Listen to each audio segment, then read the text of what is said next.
Welcome back to JKMoto Podcast, a weekly motorcycle podcast for the everyday rider, covering current bike and racing news, specializing in track riding, club racing, and great entertainment. We truly do it all. And this week we are brought to you once again by Working Class Customs, which is a custom fabrication shop out of northern Utah. And you can direct any further questions on that to Cole. And I'm Cole.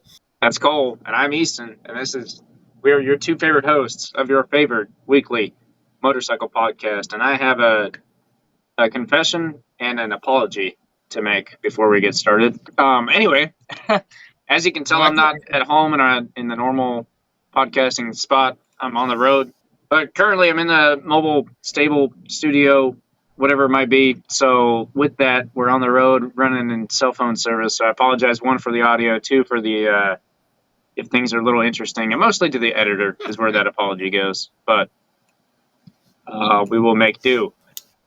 Well, this is going to be a lot of fun because I think there's some delay going on, and you know how we've worked with delays in the past. You're just shaking your head upside. You're just shaking your head. They can't hear you when you're just shaking your head. It's going to be a lot of. Well, I was waiting for you to finish speaking. See, there's a delay. Yeah. Well, anyway, also, real quick, just to get this out of the way, I was up at the racetrack all weekend, as Cole, you know, and now the listeners here, viewers know. So, one, if you came out and said hello, thank you. It was nice to meet you in person. Love meeting you guys in person.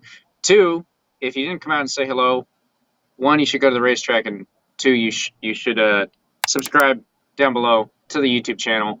If you're not here on YouTube with us, that's fine. We understand completely. Please head over to the YouTube channel, give it a check out, click the subscribe button while you're there, and then if you want to not stick around and watch the hour to hour and a half to 2 hour long podcasts, go right back on over to listening. But if you're down to watch them, we're here with our beautiful faces for you to see.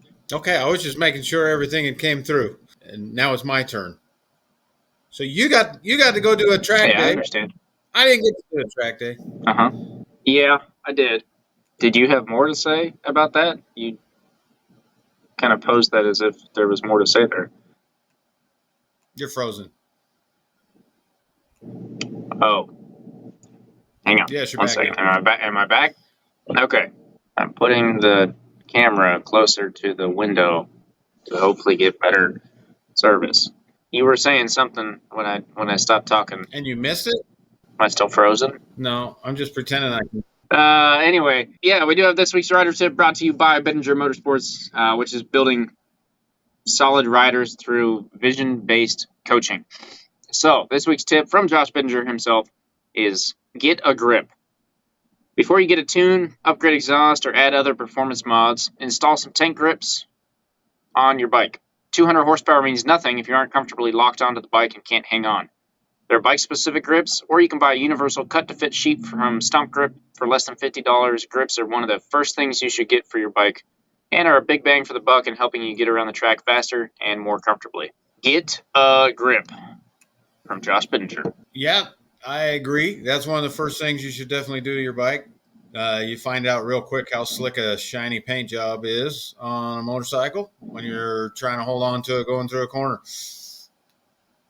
Yeah, especially when your bike has leaked oil in the past and you have oil built up in the leathers.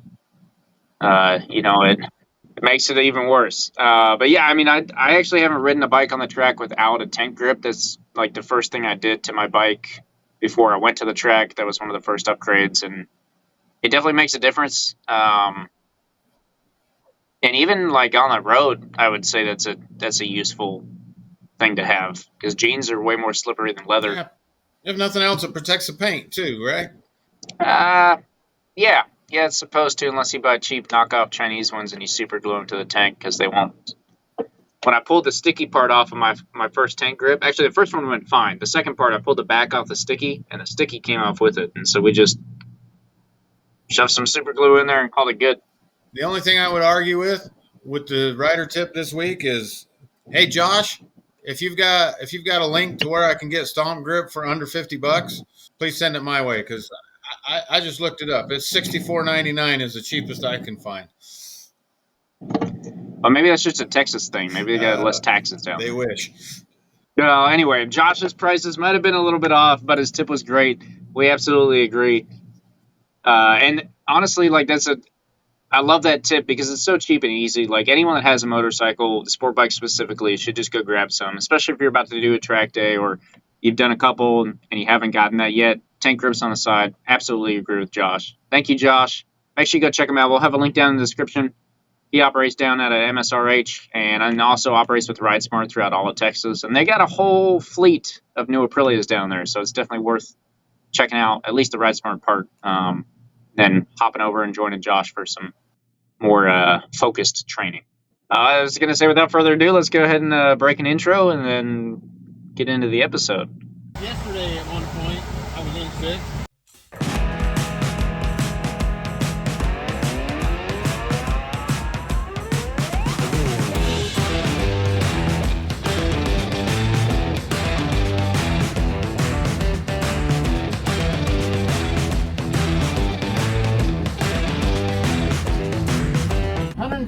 Miles an hour. And we're back. We're back. And nothing anywhere near live because of how bad the... We'll see what happens. So as I mentioned earlier, you were out doing a track day. You're going to tell us about the track day. We want to hear about the track day. But while you were on the road, you missed out on some amazing racing. And which part of the world was that Italy amazing racing? And Brainerd, all over the place. Both parts, huh? So let me start with, it was the debut of the women's racing, whatever they call it. The class? Yes. I think it's Sounds WRC, right. Is it not? World Rallycross started up, female only, and it was pretty interesting. I know you haven't had a chance to watch it. I was interested when they went through the names of all the riders that were signed up for it. They showed pictures of them like they would on MotoGP, and I got kind of taken back, like checking out what countries they were from. And we all know Mallory Dobbs is there representing the U.S. They have the same problem in the women's side of things that the men have in their side. There's one lady from France. There's one lady from the Ukraine. There's one lady from China. We got Mallory Dobbs again in the U.S. We have, and then there's like 15 girls from Spain. So even on the female side of the world, it's out. So real quick, also, it's World Cross Rally, not World Rallycross, which stands for Women's Circuit Racing, WCR. So the World Cross Rally of women's motorcycle racing with 15 Spaniards and a couple of other random countries mixed in. Well, hey, for us, at least we got an American on the grid. That's what we care about. And got to have them somewhere. Forgive me, but I have to talk some shit. Ooh. It was the debut race. What do we got for these ladies? So, there's going to be some hiccups potentially. There's going to be some whatever. But I challenge anybody to go back and watch this race, if for no other reason. Just go back and watch it and listen to the announcers struggle to try to call this race.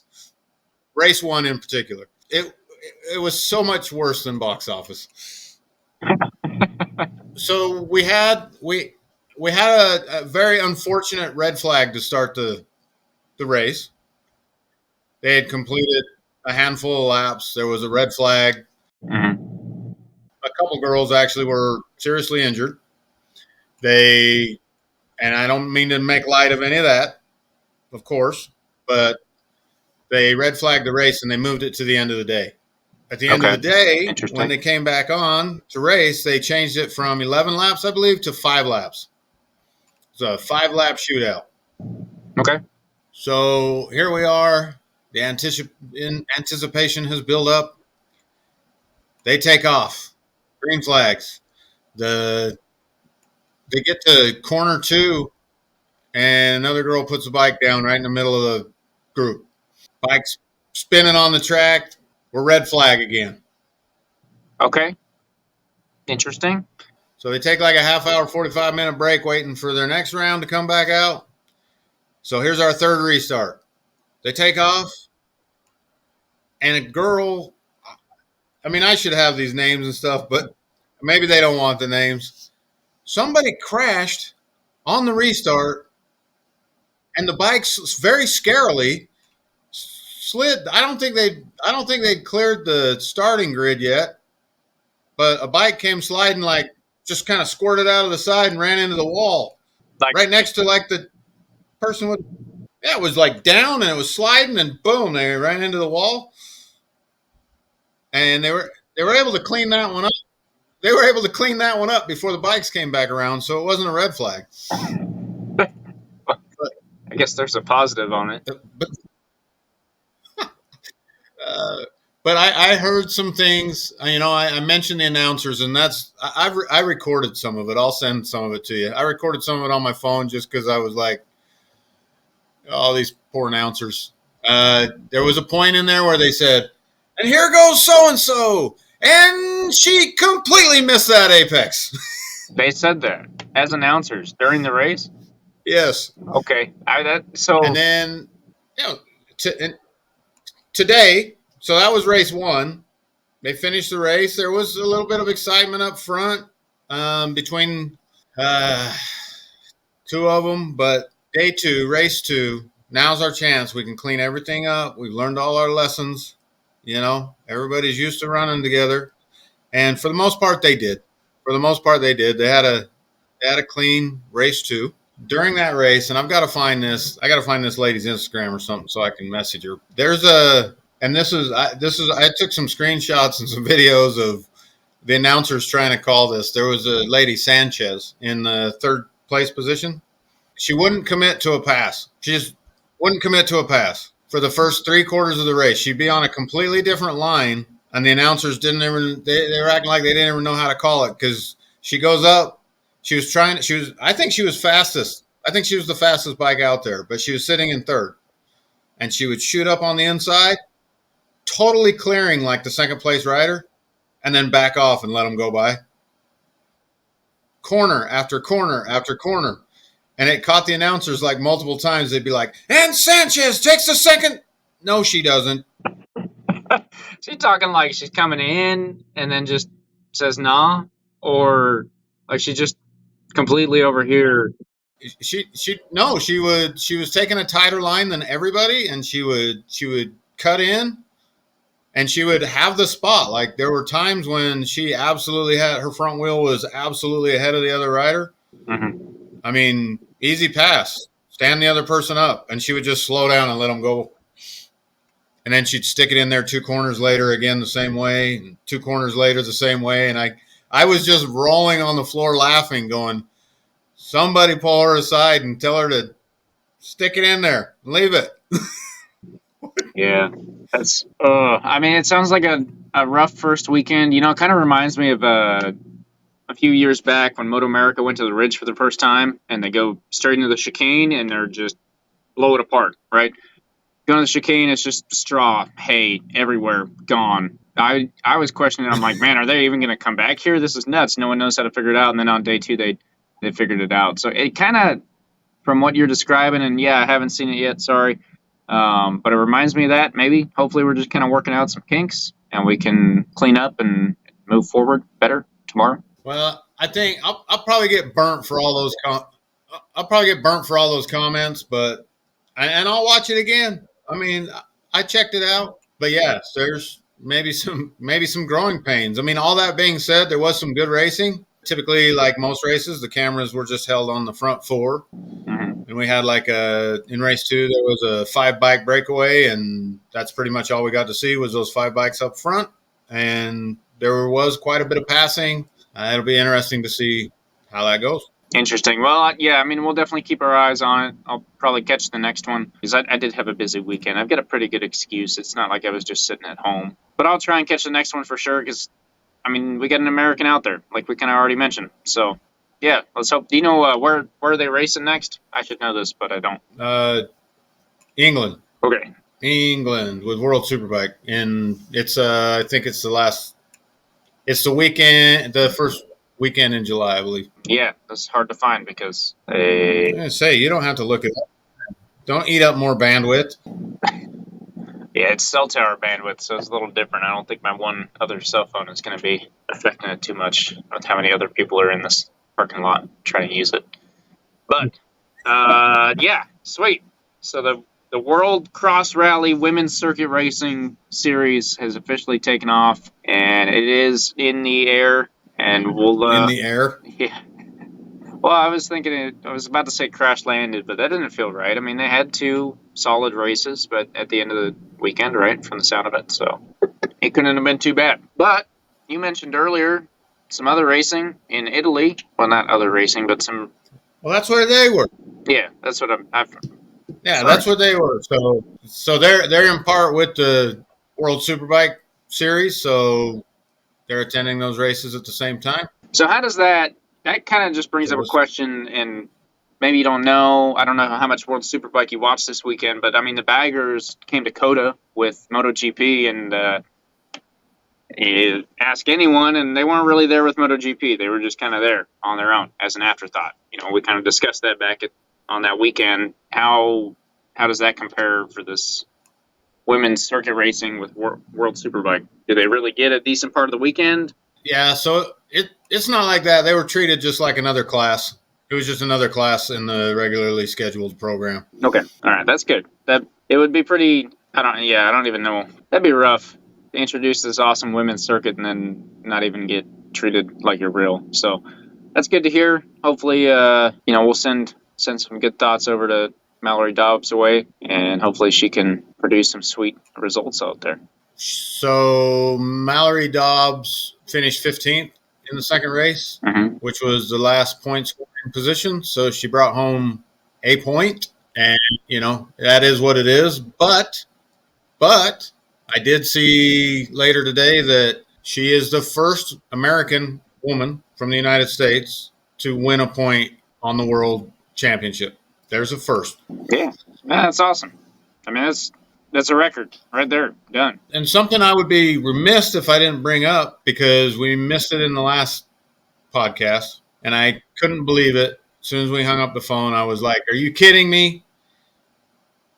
But we didn't say anything, speaking of Americans, about Joe Roberts and the amazing performance he had in Moto 2 a week ago. That's true. 2 weeks ago at this point, I think we kind of glossed over that a little bit.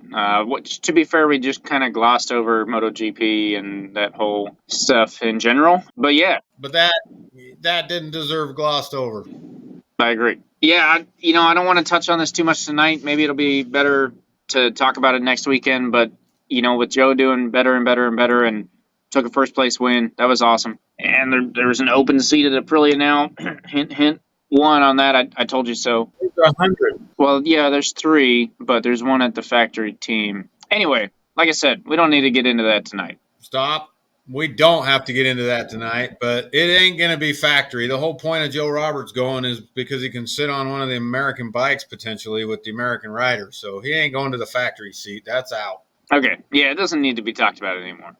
Because I got some opinions. I could talk about that for hours, but we got to cover the rest of World Superbike. I know you're pretty excited about that because of a certain person on a certain type of motorcycle. And then you got to cover a little bit of Moto America before we get to some stories that I got about certain people on certain types of motorcycles. So World Superbike, Toprak is here. Toprak is real. We all know he's there, but he's now leading the points championship. He did the trifecta. He won the race. He won the Superpole race and the second race. He is now the favorite to win the championship. okay, That was the first time BMW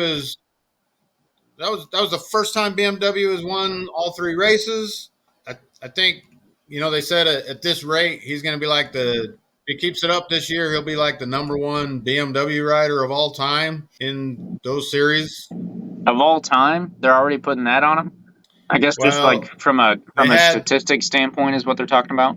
Yeah, so Tom Sykes used to be on the bike, and he had maybe their most success in modern day, and he's already seems to be approaching most of those goals and crushing half of them. So, okay, where did he qualify?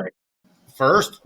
Okay, so literally just a perfect weekend. Qualified first, did the race, took first, Super Bowl first, stayed in first, race 2 first, here, there. Track records. Okay, that's news also. That's a big deal. So here's the question for you, Cole, being the BMW guy, and this isn't the BMW show, but here we are once again talking about BMWs. Is it the bike? Is it Toprak, or is it just a really good combination? It's Toprak. So I think that BMW has a good bike for sure. The things that Toprak was lacking on the Yamaha was top speed, the speed ability to fight with those guys. Right. Toprak's just one of them riders. I have no doubt he could get on the Honda and win a race or two. The World Superbike Honda? The World Superbike Honda. Okay. Sorry, I just wasn't sure which one you were talking about. Yeah, he's amazing. He's amazing in World Superbike. He's a standout. He's way better rider. And to answer your question further, unfortunately, Garrett Gerloff had a pretty crap week. The Super Bowl race, he was in 7th for a minute, and then he crashed. Okay. But they were way down in the 20s area on everything else. But Vandermark sputtered a little bit, but really at one point during the race, they were 20th. They were like 21st, 20th, and 19th while Toprak's leading the race. So you tell me. Yeah, that definitely sounds like, and that's a hard thing to call either way, though, because if you have a really bad rider on a really good bike, you're still going to get pretty bad results. If you have a really good rider on a really bad bike, so that's why I posed that whole good rider, good bike, or just a good combination. It sounds like mostly a good rider, but also maybe just a really good combination between the two. There's definitely bikes that some people spark with better than others. So from the sound of what you're explaining, though, does sound like it's mostly just Toprak. But it is also, it's the second year. Never mind. Sorry, it is the second year with that newer BMW. I forget that it's 2024 now. So second year. Sorry, there was a stutter there. So second year for what? It's Toprak's first year on a BMW. I don't know if I heard you right. Yeah, Toprak's second year that bike, the M1000RR, has been on the grid. Not sure. What do you mean not sure? Cambovia rode it last year, No, so sure. It's got to be. It is the second year with the giant wings. Like last year was the first year that the new M1000 hit the track and had all the giant wings and crazy and everything else, and it was the big talk. And now people are riding them at track days and wrecking them, and it's not a big deal. The M1000 was released in 2020. Okay, I meant the big one with the wings, the giant wings, man, and the weird looking windshield and the different air intake and everything. You know what I meant. All right. So how about the racing, though, right? Like, the racing wasn't great. Toprak won those races by 3 seconds. So the second race he won by 3 seconds, and it was 5, but he did not 1, but 2 stoppies before crossing the finish line on the last lap, which brought it down to 3 seconds. On purpose? He stoppied across the finish line, yes. Why? But he did 1, and he didn't carry it far enough to make it work. Is that going to be the new, we had the Rossi leg dangle, and then we had these crazy, it's just going to be instead of wheeling across the finish line, Toprak does a stoppie. He's the greatest breaker of all time. He probably did 1,376 stoppies over the weekend. But 2 of them were absolutely... He did one going across the finish, or trying to make it to the finish line, but he was running out of steam going forward on the front tire, so he let it fall back down, stomped it again, and then did a second stoppie across the... I wonder what penalties That's how bad it was. Next week. That's good. That makes me happy. It's not the no fun league. It's... Well... Yeah. If that's how World Superbike was, then I probably won't go catch the race. Maybe I'll just catch the highlights tomorrow or the next day. But that, I think, closes up Italy? Question mark. And it's Sure. time to head over to the Upper Peninsula for some Brainerd Moto America racing up in the Yeah. UP, the land of mosquitoes and The land of 10 million mosquitoes. maple syrup and hockey and all the other great UP things. So during the Moto America broadcast, there was a segment where they went around to different riders and asked them, Brainerd, the land of blank lakes. There were people saying 10. There were people saying 10. There were people saying 1,000. There was a couple of people that said 10,000. And I think it was Josh Herron said 2. That checks out. So, Moto America, we had, oh man, it was Moto America. We had, I don't know about this Brainerd track. So you had Josh Herron publicly saying multiple times over the weekend. Once he said it once, they wouldn't let it go, but they kept going and asking him. He made the comment that he was scared of that track. Interesting. For any specific reason, or just Dangerous. Said it's fast, flat, dangerous, and it kind of said that it keeps him up at night or whatever. But he made the comment. He said he can't get out of his head for qualifying because the track scares him, and without a checkered flag, it's hard to just turn that switch and throw caution to the wind. But once he made that comment one time, the announcers every time they'd come up to him, so Josh, we hear that this scares you. This track is scary. Every topic of the weekend. To be fair, though, from the announcer's standpoint and from anyone's standpoint, to hear those words from a superbike racer about a racetrack, from one standpoint, I understand it. He's still a human. Absolutely can be scared about something. And that doesn't mean he's not going to go out there and race and do his best. And obviously from the results, not too bad. But the other standpoint, these guys are superhumans. They're not real. They can't be scared of anything. They constantly do, 180 plus miles an hour on these super bikes and go nuts. Why would one track be any worse than the other? So I see it, and I don't at the same time, I guess. Well, so sticking with superbikes in Moto America, we always say this is going to be the exciting year and all these things, and we never wish for injury to anybody. But the fact that Jake Gagne is dealing with arm pump, and he's been vocal about it. It's not a secret. He doesn't know what to do about it. My understanding is he's already had the surgery twice. Right. And so he's struggling. He's finishing, 6th, 7th in the races. And then add on top of that that Cameron Beaubier broke his heel off in the race prior. So he's out. It's given all these other people hope. You've got Bobby Fong going, who's now the new points leader, actually.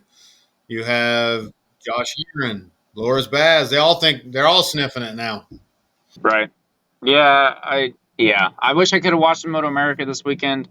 I don't even think I watched Brainerd last year, actually. I don't think I've watched a Moto America race at Brainerd, at least not all of it. So I know you got the chance to go there last year, which sounds super cool, minus the mosquito bites. But it is kind of wild to have. I guess my question for you is your comment going more towards this is the year to watch because there are other people up there sniffing it, or are we saying that it's not the year to watch because so many of the big dogs are out? I'm saying it's a year to watch for sure. It'll be interesting to see where this year goes because it's so wide open right now. Hopefully Gagne gets his stuff figured out. Cameron Beaubier will be back. But it's given everybody a chance to kind of restart the season, close the gaps, see how the second half goes. Right. All right. Are we going to touch on, the hometown enough for us being here at JKMoto Podcast, how well they did this weekend? I think we'll have to get some of them on here to talk about it. We had great efforts. We had crashes. We had qualifying victories. We had all over the spectrum. It was an emotional weekend, even from my couch. Yeah. All right. Well, we'll leave it at that then. Stories from privateer industries and their racing tales to come at a later date, since we do have a little bit of time between now and the next round. So, I believe next round's what? The next round is going to be the Ridge. 2 weeks. Correct? 2 weeks. The Ridge. Got it. Yes, sir. Yes, sir. I will be there. Well, I'm jealous. The Ridge is not the best place to watch, but they did just pave the path from the catwalk going up the hill to the stands. So you can now walk up a paved, super steep and ridiculous hill rather than trying to do it in the dirt. I imagine they probably had some people slipping over the years. We tried to push a stroller up there 2 years ago, and it was a little less than ideal, so that's nice. So, yeah, the Ridge is continuing to improve and put pavement in places, one of those being the hill. They've added more bleachers up there and a concession stand. Yeah, I mean, 2 years ago when I was there were quite a few bleachers, and they had like a concessions shed with very, very overpriced soda products and whatever else you might buy, which is to be expected, how it should be for concessions. So, and they had actually, it was pretty sweet up there because that's where I'd say the main bleachers are. So you walk over the crosswalk or catwalk, you go up this giant hill, and there's about 3 different sections of bleachers up there, and then there's a big old TV, so you can watch the TV, and it's a decent place to watch. The issue with the Ridge is because of the elevation and all the turns, and almost any road course, you can't watch the whole thing from one spot. But it's pretty good. You get the hairpin there, you get them coming up the hill into the hairpin, and then down out of the hairpin and back down that little straight before they head down the hill. So it's a pretty decent action spot. I will tell you what I think. Okay. Yeah. Let me know how the paved hill is also. But do I get to talk about my weekend finally? I'm excited. Not yet. Oh, okay. I have a new rules segment. Okay. Standing by. Listen, you won't let me do a motocross segment. I'm gonna come up with a segment. Okay. This is Cole's segment. I don't know what it's called yet. You said new rules? New rules are food for thought. Okay. All right. Tracking. Ready, set. I've decided that it might not be a safe thing for motorcycle racing to let siblings race together. Okay. Interesting. Why are you saying this? So in Moto America, we have two different brother and sister teams, where you have an older brother and their younger sister racing with them now. And during Junior Cup, I don't know, man. I was watching the one group. His sister was leading the race, and he was about 6th. And I think he was driving like a maniac. And I was putting myself in his helmet, and I was thinking, that's your little sister up there, bro. And there's like guys, trying to pass her, running into her, what's motorcycle racing? How do you keep your mind straight in that point? Well, and that's an interesting thought because, like, there's the protective side of it, but then there's also the, dude, you let your little sister beat you. Like, that's a little rough. Well, it didn't end that way, but man, what a dynamic though. I found myself thinking that a lot this weekend because you've got like I said a couple different groups now racing out there, and it's an interesting dynamic to me, especially when there's 2 brothers racing all over, right? There's 2 brothers racing in the same leagues here and there and everywhere, but this dynamic of a brother and a sister is different. Yeah. So, are you saying no specifically opposite gender pairs in motorcycle racing, or we just get rid of all of the siblings? Well, I probably should be careful because I already got myself in trouble enough with the first section when I was clowning on the rallycross racing girls. But it's awesome. It's awesome to see. It's awesome to see that they're racing like that. Obviously, I don't think there should be any rules. It's just an interesting point to bring up when you watch those races. Just put yourself in their shoes and think of the dynamic that's going on down there. Yeah. What you said too, like how are you going to let your little sister beat you? I don't know too many motorcycle racers that wouldn't have that in their mind, but just a protective standpoint. And Yeah, absolutely. And then, I mean, also though, like, put your different scenario where the little sister is still holding first, but you got the older brother in second. Who's going to get the credit for that win? You know, and you could see that going kind of almost either way, depending on who's announcing, who's doing what. And I'm not trying to talk crap on any of the announcers, but you know, it gets. I can see why we need a rule there. Obviously, not actually, but I get what you're talking about. Not only the dynamic inside the helmet, but the dynamic on both sides of like, no, I won that race. It wasn't because of him behind me. Well, yeah, I helped her out. I could have passed her. Like, there's so many different ways this could go at any point in time. So I get that, definitely. all right, so let's move this to you. I'm Okay. excited to hear. What were you doing this weekend? And so I had a great opportunity to head up north from me to a little racetrack called the North Carolina Circuit for Automotive Research, which I was told was exactly that and still is, question mark.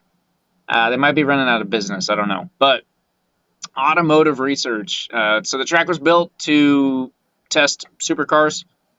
And I think it, like, the design idea behind it was to give you like a little bit of everything, maybe, or I don't really know because it didn't have a little bit of everything. It had a lot of one thing. So I don't know, but I won't tell you too much about the track. I mean, we'll talk about it a little bit because that's what the podcast is for. We love kind of just unwrapping everything, but Cole wasn't there, so I don't want to just sit and kind of bust everyone's ears off with stories of the track, but we'll get a few.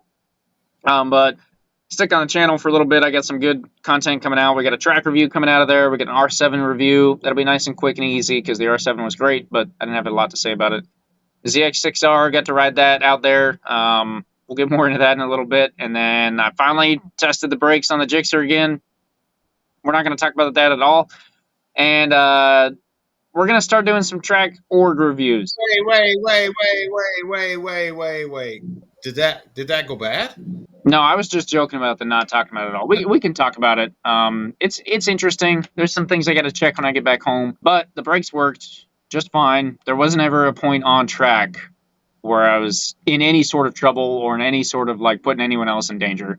There were some times where I was like, what is going on here? It's a little weird. There are two possibilities, or I just need all new brakes again. So yeah, we'll see. We'll see what happens. But the bike stopped exactly how it should every single time. It was great. That being said, this track doesn't have a lot of braking. There's one real braking zone, and I went into that braking zone very cautiously all weekend because it's from about a $160 down to 60 or 40 or even 30 braking zone. So very long straight into a very tight hairpin turn. So we played it nice and cautious. But yeah, the final thing I was going to say is we're going to start doing track org reviews. Maybe we're doing at least one. We'll get that kicked off. I was riding with Evolve GT. I rode with him last year. Liked him a lot. Had a great experience again this weekend. But much like last year, there were a lot of red flags. And I think I figured out why. And it's not the reason you might think. So, Cole, I have a question for you. At Utah, if you put a bike down, not when, but if you put a bike down, when do you get your bike back? Immediately. Right after? Do they flag the session to get the bike? Depending on where the bike is, Utah has a lot of like inroads. They can drive around the outside. If they can safely grab your bike, they'll grab it right while the track's still hot. If it's on the outside, and even if it's a red flag, they're still going to come get your bike. They don't ever leave a bike out on the track. Okay, interesting. Unless it's during a race.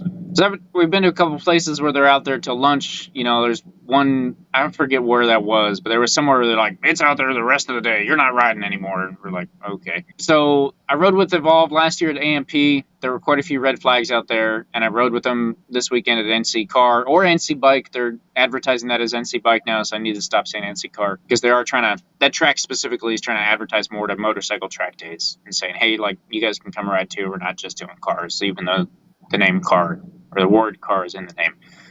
So what I started to notice today and yesterday, it was a 2-day, Saturday, Sunday, and I should go from start to finish, but I don't know if we have enough time for that. So there were a lot of red flags. A lot of those were actually in the C group, or what they call E1, or your novice group, or your relaxed group, or beginner group, or slow group, whatever you want to call it, because everyone's got a different name for the group. Anyway, most of the crashes were there, especially on Saturday. Like, I actually got thanked at a riders meeting, not personally, but as a group in intermediate for not having any crashes, because they're like, usually intermediate's the worst, and we didn't have a problem. It was all down in the beginner group. So, but what I noticed, one, they did something that was a little weird, but I get it, is they put a red flag out at the end of every session in the last two corners. So they start your last lap with a checkered in turn one, and at the end you have two red flags to really. I think they've been having problems with people taking victory laps at the end of the session, and so they're just like, nope, red flag, because they can pull your ticket if you run a red flag, right, and kick you out for the day. So interesting there, but whether it was the tracks or the org, it seemed like there were definitely some red flags that didn't necessarily need to be, but were more related to the bike being in a crash zone and being a problem if someone else went down, if that makes sense.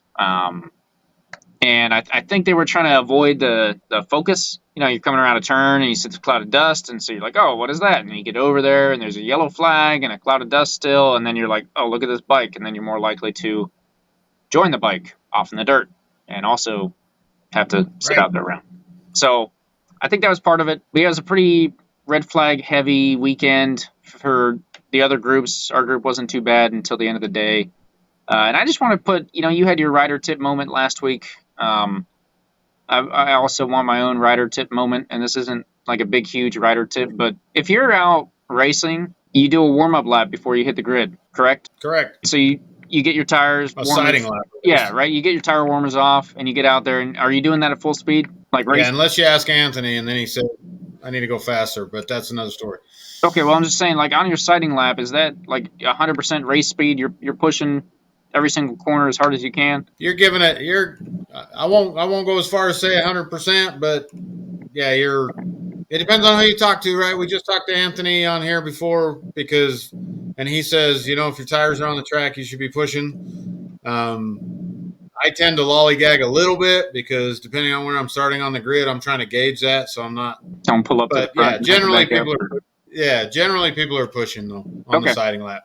Yeah, so you got tire warmers on. They've been on all day or all morning or whatever, and you go out and you're pushing, but not necessarily setting a lap record, maybe, because you got to get that heat in the tire, right? So you're pushing to get the last bit of heat in the tire. At a track day, especially if you're not running tire warmers, you got to kind of ease into it, in my opinion. And I know I can be a little bad about that and overdo it most of the time. I get past a lot on my first lap, quite a bit on my second lap, and usually by my third lap is when I'm out at 100% speed. When you pull out from hot pit and you go through the first corner and you're coming around for what you think is your nice warm-up lap, ready to get going, you got some heat in your tires now, and then you come around to the last corner, there's a red flag, and you have to pull back off, and you look down and there's a dust cloud in turn one, and there's people that still haven't even gone out. I don't know if it was a mechanical failure, but I just wanted to put out there that if you're doing a track day, at least, your first corner of your first lap out of a session is not the time to be testing things on the bike. Get through at least, the first half of that lap,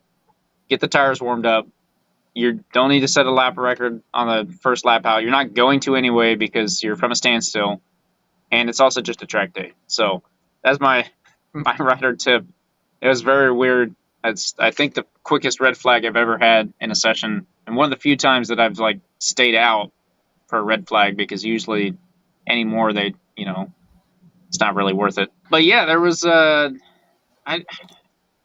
I was in a group of 5 people total. Yep, 5 of us total. I think 7 bikes total. A couple of us had 2 bikes. It was a fun weekend. We had 2 bikes that hit the dirt, but both kind of simple little low sides, and both guys came out perfectly unscathed, good to go, ready to rock. Next time they head out, I think some clip-ons, rear sets, the usual, which they were both running stock stuff anyway, so great time to upgrade. Right. The red flags were aplenty. There was not an M1000, but there was an HP4 that may or may not have caught fire. Everyone said it was just the grass, but it was in some flames, so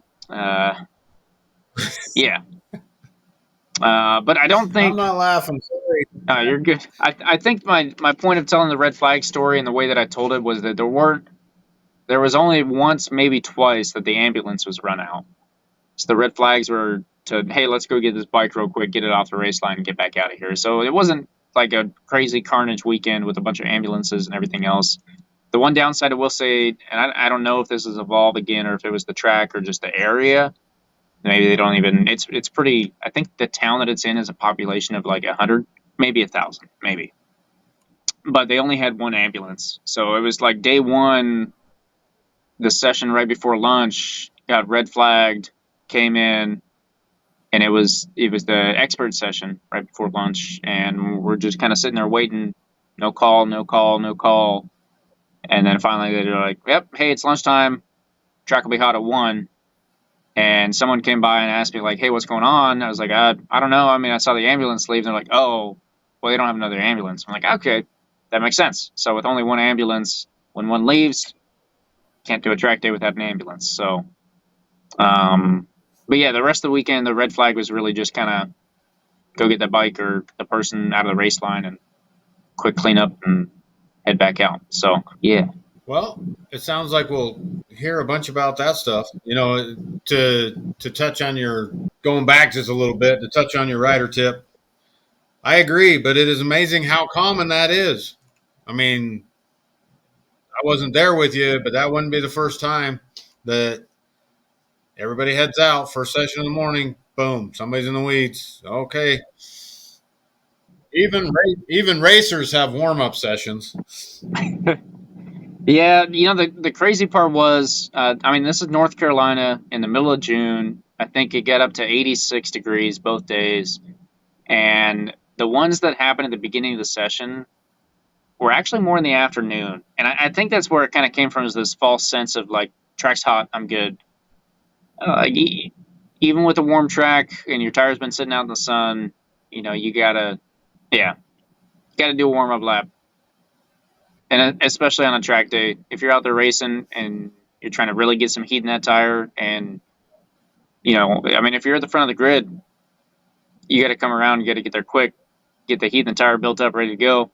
Hope the race starts on time, and get out there and freaking get after it. And I get that. I'm not against that at all. You do what you got to do. You're racing. There's a big difference.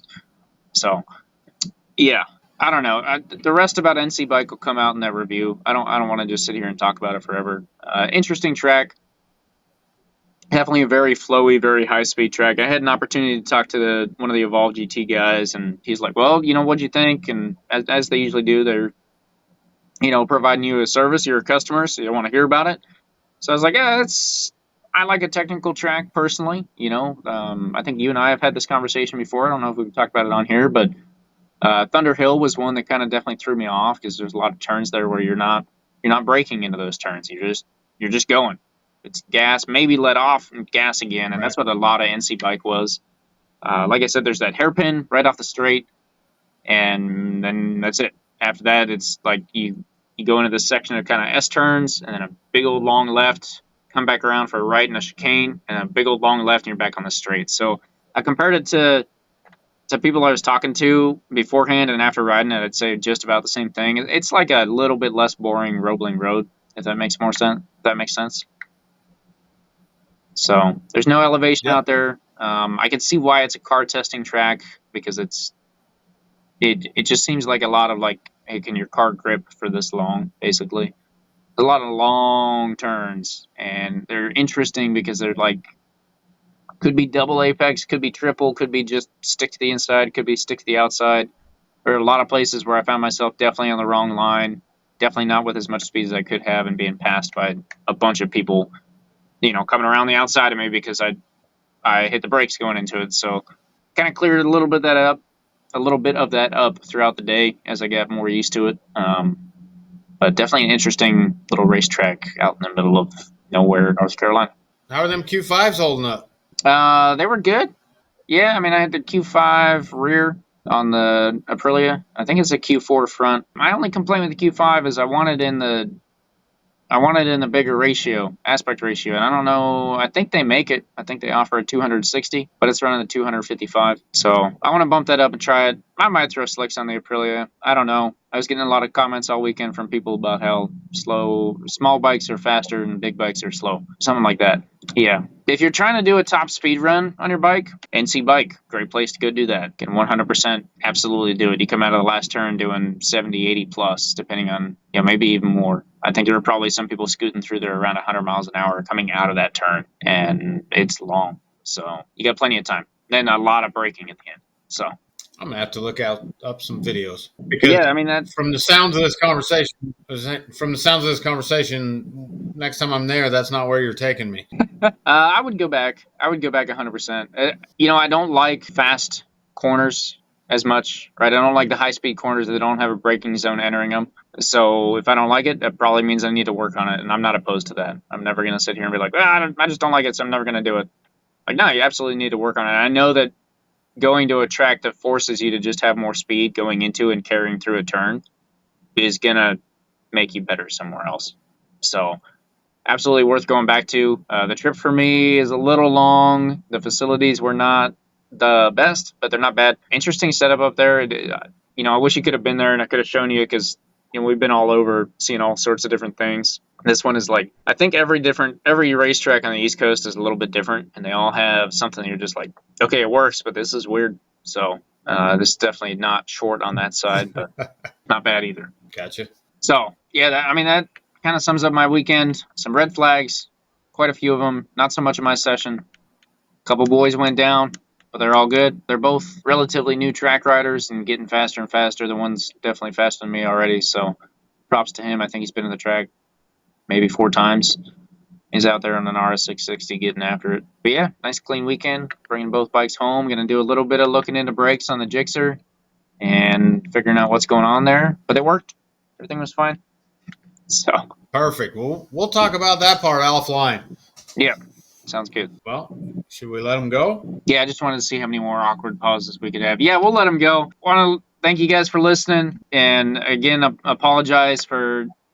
I'm not going to apologize at all. I was out doing a track day. Sometimes you can't watch motorcycle racing because you're busy out riding. That's why we got 2 of us. One of us can sit at home on the couch and eating popcorn and watching motorcycle racing, while the other one gets after it out on the racetrack. So, and we swap off. And it's usually the other way around. I just got the one up this week, so I got to take advantage of it while I got it. So, anyway, without anything else, I think that's all we got. Thanks for listening, guys, and we'll see you all next week. Yeah, see you next week.